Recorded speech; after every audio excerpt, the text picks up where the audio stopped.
नमस्कार, श्रद्धाज रेसिपी आणि बरंच काही मध्ये आपल्या सर्वांचं मनापासून स्वागत आहे। तर मार्गशीर्ष महिन्यातला हा तिसरा गुरुवार आहे आणि तिसऱ्या गुरुवारची पूजा कशी मांडायची म्हणजे लक्ष्मीला साडी कशी नेसवायची आपण ते बघणार आहे। तर इथे एका पाटांवरती लाल कपडा मी अंथरून घेतला आहे, त्यावरती स्वास्तिक काढला आहे। प्रत्येक वेळी मी अष्टकमलाचे फूल काढून दाखवले आहे, पण ह्यावेळी स्वास्तिक काढले आहे।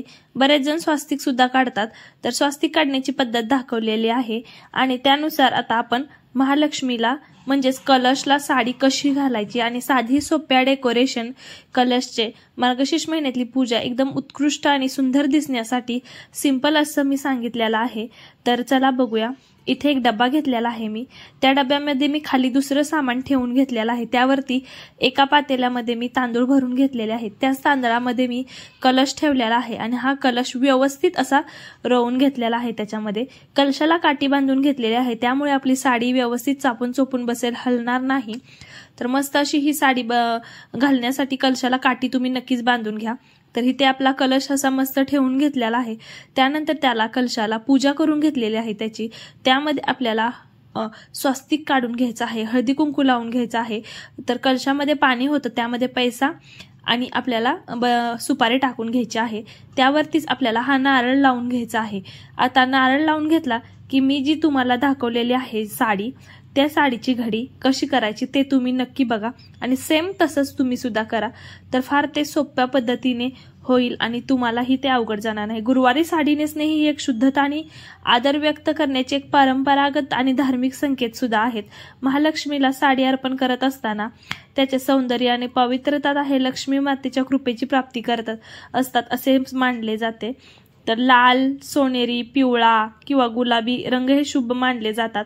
तर तुमच्याकडे जे अवेलेबल असेल त्यावरही तुम्ही नेसवू शकता। कापड, रेशमी किंवा कांजीवरम साडी विशेषतः गुरुवारच्या दिवशी उत्तम पूजा मानली जाते ह्या साडीची। तर इथे लक्ष्मीचे चित्र किंवा सुवर्ण रत्न असलेली साडी निवडणे ते सुद्धा खूप छान वाटतं, पण माझ्याकडे तसं नव्हतं, वारली प्रिंटची साडी होती, तर त्यानुसार मी ते घेतलेलं आहे। आणि इथे आपल्याला एक साडी अंतरून एक स्टोल अंतरून घेतलेला आहे आणि त्याची आपण मस्त अशी साडी करणार आहे आज। तर इथे मी अशा प्रकारे घड्या घालून घेतलेल्या आहेत त्याच्या, आणि तुम्ही सुद्धा बघू शकता सेम असं करून एकावरती एक चुन्या घेऊन त्यावरती पिन लावून घ्यायची आहे। मस्त अशी पिन लावून घेतली की आपली साडी सगळीकडून पिना लावून घेऊन व्यवस्थित करून ठेवायची आहे। आता आपल्याला जे काठीवरती कलश मांडून ठेवलेला आहे डब्यावर, त्या कलशाला ही साडी लावून घ्यायची आहे। पाठीमागून पुढच्या साईडला अशा पद्धतीने ही कलशावरून साडी टाकायची आहे। तर तशा पद्धतीने टाकली की ती साडी व्यवस्थित बसते आणि हलत सुद्धा नाही कलशावर टाकल्याने।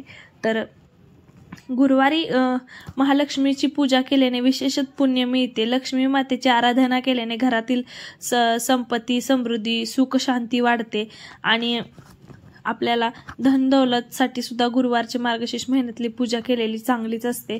तर अशा पद्धतीने ही टाकून झाली की आपल्याला पुढचे 2 पदर घेऊन तिथे पिन लावून घ्यायचे आहे, म्हणजे ते व्यवस्थित असं पॅक होईल। चांगल्या पद्धतीने पॅक केल्याने आपल्याला ते आता हलणार नाही आणि मस्त असं पॅक केलं की तुम्ही पण बघू शकता खालच्या ज्या पिना आहेत त्या मी आता काढून घेतलेल्या आहेत आणि वरती सगळं मी एकाच पिनेने व्यवस्थित असं पॅक करून घेतलेलं आहे। इथे अशी पद्धतीने एक पिन लावा म्हणजे ते व्यवस्थित बसेल आणि तुमच्याकडून साडी हलणार नाही। तर अशी पद्धतीने इथे पिन लावून घेतली आणि बाकीच्या ज्या सगळ्या चुन्या आहेत त्या एकवर एक करून व्यवस्थित अशा स्टेप बाय स्टेप लावून घेतल्या, जसं आपल्या साडीच्या आपण करतो तशा पद्धतीने व्यवस्थित अशा करून घेतल्या। तर ह्या चुन्या खूप छान वाटतात, वारली प्रिंटची साडी सुद्धा खूप सुंदर वाटते। तर इथे वरती एक दुसरे ब्लाऊज पीस आहे, त्या ब्लाऊज पीसच्या सुद्धा सेम तशाच घड्या करून वरून घालून घेतलेला आहे मी। जसं ओढणी घेतो तसं घालून घेतल्याने लक्ष्मी देवीचं रूप खूप खुलून आणि सुंदर दिसतं। लाल कलरचा हे ब्लाऊज पीस आहे। तर तुम्ही सुद्धा अशा पद्धतीने आता आपल्याला एकवर एक करून सर्व दागिने देवीला घालून घ्यायचे आहे। तर इथे कलशाला मी सर्व असं डेकोरेशन करून झालं की दागिने घालणार आहे, म्हणजे मुकुट घालायच्या अगोदर दागिने घातले की आपला मुकुट हलणार नाही, व्यवस्थित बसेल आणि मस्त असं मुकुट व्यवस्थित बसला की देवी आपली सुंदर वाटेल। त्यासाठी व्यवस्थित करून एकवर एक दागिने घालून घेतलेले आहे। आता हे सर्व दागिने घालून झाले की मग आपल्याला मुकुट घालून घ्यायचा आहे। तर इथे हे सुंदर असे मी दागिने देवीचे जे आहेत ते घालून घेतलेले आहे। मस्त असं सुंदर देवीचं रूप खुलवणारा मुकुट आहे जो महालक्ष्मीचा मुकुट आहे त्याच्याने लक्ष्मीचं रूप खूप सुंदर आणि उठून दिसणार आहे। तर अशा प्रकारे सगळं झालं की मी शेवटी देवीला वेणी लावून घेणार आहे। तर तुम्ही ओरिजिनल गजरा सुद्धा लावू शकता। तर अशा पद्धतीने हा व्हिडिओ आवडला असल्यास नक्की लाईक, शेअर, कमेंट आणि सबस्क्राईब करायला मात्र विसरू नका। तर आता बघूया देवीचं रूप कसं दिसतंय। तर हे तुम्ही बघू शकता, वारली प्रिंटची साडी अतिशय उत्तम, सुंदर आणि मस्त अशी ही साडी देवीला खुलून दिसते। तर कसा वाटला व्हिडिओ नक्कीच सांगा। बाय।